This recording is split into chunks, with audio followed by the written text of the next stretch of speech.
by Rajaji Films.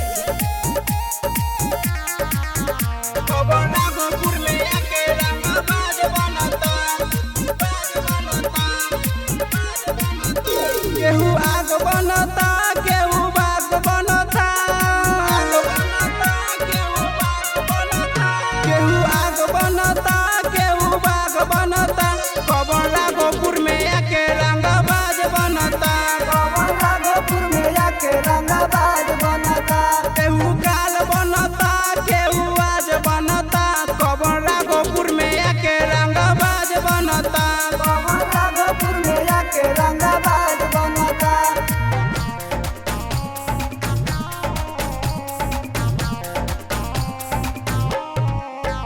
कबन राघोपुर में आके रंगबाज बनता। चरोड़ चले हमरे ही चलती, पुलिस प्रशासन न करेला गलती। छाती के करीले सीधे डैमेज, हर थाना करीले हमी मैनेज। टक्कर में नइखे केहू जिला में, हमनी के सिलसिला में। केहू अपना के शेर केहू बाज बनता। कबन राघोपुर में आके रंगबाज बनता, कबन राघोपुर में आके रंगबाज बनता। कबन राघोपुर में आके रंगबाज बनता।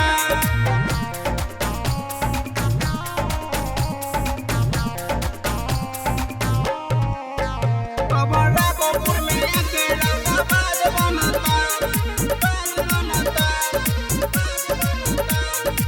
कौनो इलाका में हो जाला कांड, आवेला नाम सचिन बरांड।